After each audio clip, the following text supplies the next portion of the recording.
घरामध्ये अचानक जर कोणी पाहुणे मंडळी येणार असतील किंवा काही कार्यक्रम जर असेल तर अशा वेळेस अगदी कमी साहित्यामध्ये अतिशय मस्त आणि झटपट तयार होणारी आज आपण व्हेज थाळी बनवणार आहोत। तर ही थाळी बनवायला अतिशय सोपी आहे, त्याचबरोबर अगदी आपण 45 मिनिटांमध्ये ही थाळी बनवणार आहोत। तर व्हिडिओ शेवटपर्यंत नक्की पहा। त्याचबरोबर तुम्हाला ही माझी रेसिपी आवडली तर चॅनेलला लाईक आणि सबस्क्राईब करायला विसरू नका। चला तर मग आपण वेळ वाया न घालवता लगेच रेसिपीला सुरुवात करायची आहे। सगळ्यात अगोदर आपण वरण बनवण्यासाठी इथे मी 1 वाटी तुरीची डाळ घेतलेली आहे, त्याचबरोबर 1 वाटी आपल्याला मुगाची डाळ घ्यायची आहे। तर मी इथे दोन्हीही डाळी वापरणार आहे। जर तुम्ही तुरीची डाळ खात नसाल तर फक्त मुगाची डाळ घातली तरी देखील याचं वरण खूप छान लागतं। तर या ठिकाणी बघू शकता, यामध्ये आता पाणी घालून आपण ही डाळ 2 ते 3 वेळा स्वच्छ पाण्याने धुवून घ्यायची आहे। तर या ठिकाणी बघू शकता डाळ मी स्वच्छ धुवून घेतलेली आहे। आता यामध्ये आपण 1 ते 1.5 तांब्या पाणी घालायचं आहे। तर पाणी व्यवस्थित घातल्यानंतर या ठिकाणी अर्धा टोमॅटो मी कट करून घेतलेला आहे, तो यामध्ये घालायचा आहे। आता टोमॅटो देखील आपण व्यवस्थित घातल्यानंतर बाजूला लागलेली डाळ व्यवस्थित आपण मिक्स करून घ्यायची आहे। आता यामध्ये आपण झाकण लावून याच्या मीडियम फ्लेमवरती 3 शिट्ट्या आपण करून घेणार आहोत। तर या ठिकाणी बघू शकता कुकर मी व्यवस्थित लावलेला आहे। त्यानंतर आता आपण दुसऱ्या बाजूला बटाटा उकडून घेणार आहोत। तर दुसऱ्या कुकरमध्ये मी 7 ते 8 बटाटे घातलेले आहेत। आता यामध्ये आपण पाणी घालायचं आहे। तर पाणी घातल्यानंतर आता याला आपण झाकण लावून दुसऱ्या गॅसवरती याच्या देखील आपण 3 शिट्ट्या करून घ्यायच्या आहेत। बटाट्याची भाजी करण्यासाठी मी इथे 1 कांदा कट करून घेतलेला आहे, 1 टोमॅटो कट करून घेतलेला आहे, लसूण ठेचलेला आहे, हिरव्या मिरच्या कट करून घेतलेल्या आहे, त्याचबरोबर कोथिंबीर देखील कट करून घेतलेली आहे। तर या ठिकाणी बघू शकता कुकरच्या 3 शिट्ट्या झालेल्या आहेत। आता झाकण उघडून आपण चेक करूया। तर या ठिकाणी बघू शकता डाळ आपली व्यवस्थित शिजलेली आहे आणि पाणी देखील बऱ्यापैकी आटलेलं आहे। तर या ठिकाणी बघू शकता आता आपण याच्या साहाय्याने ही डाळ थोडीशी आपण व्यवस्थित मॅश करून घेऊया। आता या डाळीचं आपण वरण बनवून घेऊया। तर इथे एका पातेल्यामध्ये मी तेल गरम करत ठेवलेलं आहे। तेल गरम झाल्यानंतर यामध्ये अर्धा चमचा मोहरी घातलेली आहे, त्याचबरोबर अर्धा चमचा यामध्ये जिरं घालायचं आहे, त्याचबरोबर कढीपत्त्याची पानं घालायची आहेत। कढीपत्ता, जिरं, मोहरी छान तडतडली की यामध्ये खूप सारा ठेचलेला लसूण घालायचा आहे, त्याचबरोबर फोडणीमध्ये अगोदर आपण कोथिंबीर घातलेली आहे, यानंतर लसूण घालायचं आहे। तर वरणामध्ये लसूण थोडा जास्त घातल्यानंतर वरणाची टेस्ट खूप छान लागते। तर या ठिकाणी बघू शकता आता आपण हे व्यवस्थित एकजीव करून घ्यायचं आहे।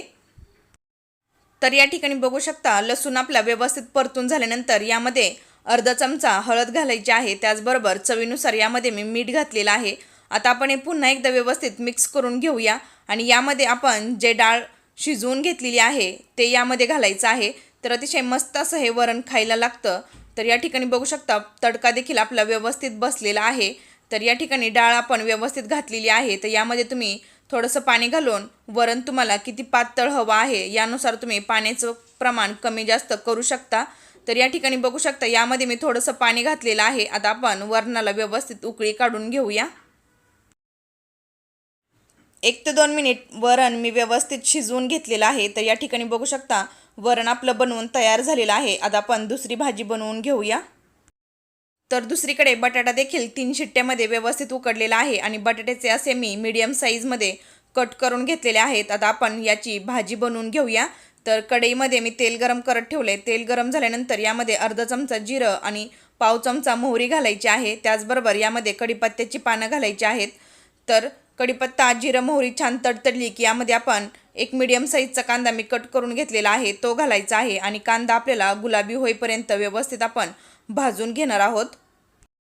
तर या ठिकाणी बघू शकता कांदा आपला व्यवस्थित भाजत आलेला आहे। आता यामध्ये आपण खूप सारा ठेचलेला लसूण आणि हिरव्या मिरच्या घालायच्या आहेत। तर तिखटाचं प्रमाण किती हवं आहे यानुसार तुम्ही मिरच्यांचं प्रमाण कमी जास्त करू शकता। तर आता ह्या मिरच्या देखील आपण यामध्ये व्यवस्थित मिक्स करून घ्यायच्या आहेत। तर मिरच्या देखील आपल्या व्यवस्थित भाजत आलेल्या आहेत। आता यामध्ये आपण 1 मीडियम साईजचा टोमॅटो घालायचा आहे, त्याचबरोबर कट केलेली कोथिंबीर देखील घालायची आहे। आता हे सर्व आपण पुन्हा एकदा व्यवस्थित मिक्स करून घ्यायचं आहे। तर या ठिकाणी बघू शकता आपलं हे भाज्या व्यवस्थित मिक्स करून झाल्यानंतर यामध्ये आता आपण काही मसाले घालून घेऊया। तर सगळ्यात अगोदर यामध्ये आपण चवीप्रमाणे मीठ घालायचं आहे। तर मीठ घातल्यामुळे टोमॅटो लवकर सॉफ्ट होतो। त्याचबरोबर यामध्ये आता आपण हळद घालणार आहोत। तर इथे मी पाव चमचा हळद घालून घेणार आहे। तर या ठिकाणी बघू शकता हळद घातल्यानंतर आपण जो उकडून घेतलेला बटाटा आहे तो यामध्ये घालायचा आहे आणि हा बटाटा देखील या मसाल्यांमध्ये व्यवस्थित आपण एकजीव करून घ्यायचा आहे। तर या ठिकाणी बघू शकता बटाटा मसाल्यांमध्ये मी व्यवस्थित एकजीव करून घेतलेला आहे। सगळ्यात शेवटी यामध्ये आपण अर्धा चमचा गरम मसाला घालायचा आहे आणि वरून अगदी थोडीशी कट करून कोथिंबीर घालायची आहे। तर हे देखील आपण व्यवस्थित यामध्ये एकजीव करून घेऊया। तर या ठिकाणी बघू शकता बटाट्याची भाजी आपली बनवून तयार झालेली आहे। तर या ठिकाणी आता आपण जिरा राईस बनवून घेऊया। तर इथे मी 1.5 वाटी कोलम तांदूळ घेणार आहे। तर या ठिकाणी तुम्ही कोणतेही तांदूळ घेऊ शकता।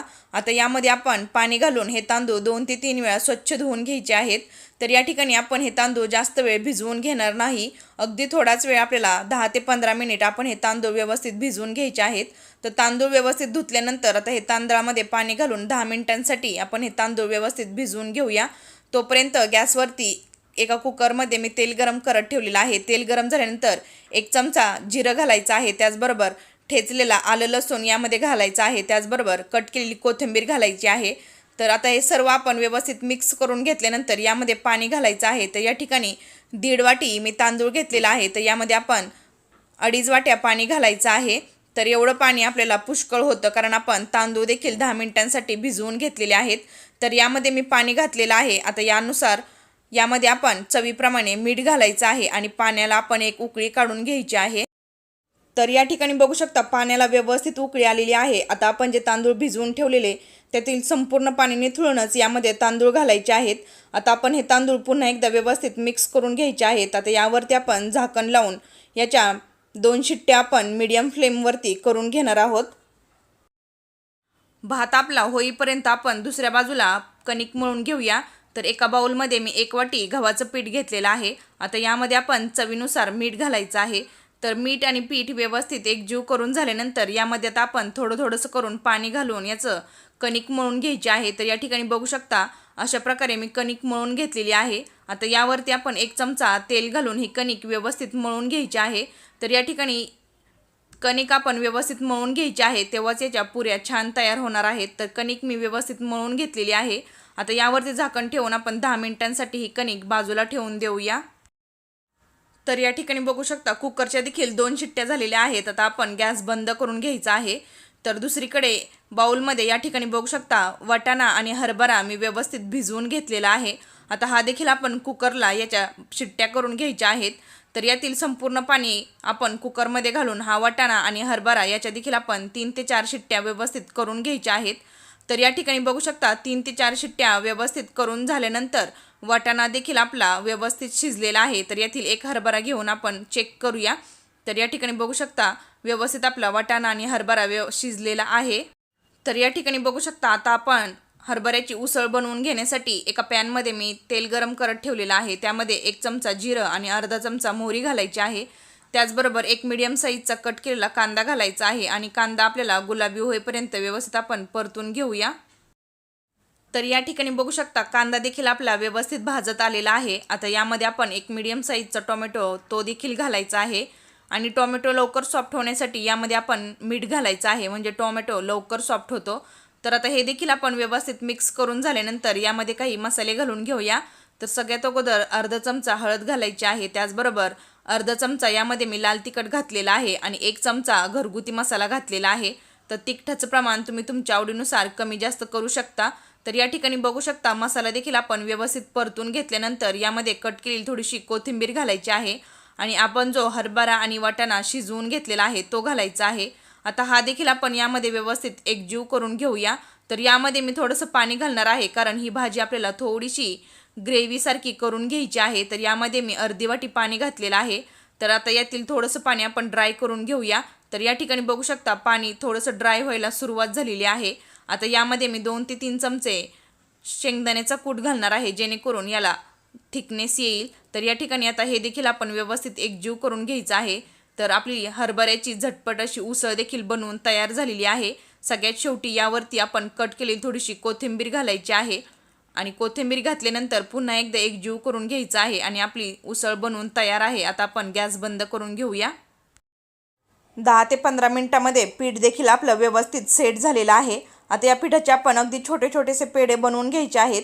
ज्यानुसार आपल्याला पुरीची साईज कमी जास्त करायची आहे त्यानुसार आपल्याला पेढे बनवून घ्यायचे आहे। तर या ठिकाणी सर्व पिठाचे मी पेढे बनवून घेणार आहे।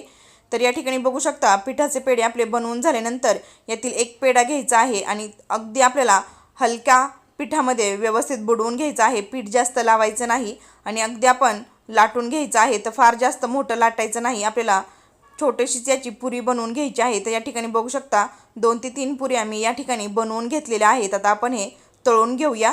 तर गॅसवरती एका कढईमध्ये मी तेल गरम करत ठेवलेलं आहे। तेल कडकडीत गरम झाल्यानंतरच यामध्ये पुरी सोडायची आहे आणि एका झाऱ्याच्या मदतीने अशा प्रकारे पुरीवरती तेल सोडायचं आहे। तर या ठिकाणी बघू शकता पुरी देखील आपली टम्म फुगलेली आहे। आता आपण पलटी करून घेऊया आणि दुसऱ्याही बाजूने आपण अशीच पुरी व्यवस्थित गोल्डन कलर येईपर्यंत फ्राय करून घ्यायची आहे। तर या ठिकाणी बघू शकता पुरी दोन्हीही बाजूनी व्यवस्थित भाजलेली आहे। आता आपण ती काढून घेऊया। तर या ठिकाणी बघू शकता दुसरी अजून एक पुरी मी तुम्हाला फ्राय करून दाखवणार आहे। तर पुरी तळण्यासाठी तेल कडकडीत गरम करून घ्यायचं आहे, तेव्हाच आपल्या पुऱ्या व्यवस्थित अशा टम्म फुगल्या जातात। तर या ठिकाणी बघू शकता झाऱ्याने पुरीवरती तेल सोडल्यावरती पुरी देखील आपली दुसरी ही टम्म फुगलेली आहे। तर अशाच प्रकारे आपण उरलेल्या सर्व पुऱ्या तळून घ्यायच्या आहेत। सेम त्याच कढईमध्ये आता आपण पापड तळून घेऊया। तर या ठिकाणी बघू शकता पापड देखील आपला व्यवस्थित तळून तयार आहे आणि आपली व्हेज थाळी बनवून तयार झालेली आहे। आता आपण ती वाढून घेऊया। तर एका ताटामध्ये आपण जिरा राईस वाढून घेतलेला आहे, त्याचबरोबर बटाट्याची भाजी ती देखील घ्यायची आहे, फोडणीचं वरण ते देखील एका वाटीमध्ये घ्यायचं आहे, त्याचबरोबर आपण जी हरभरा आणि वाटाण्याची झटपट अशी उसळ बनवलेली ती देखील घ्यायची आहे। जोडीला आपण लोणचं घ्यायचं आहे, तर छान चटपटीत टेस्ट यावी म्हणून लोणचं देखील घ्यायचं आहे। त्याचबरोबर गोड काहीतरी हवं म्हणून आपण यामध्ये श्रीखंड घेणार आहोत।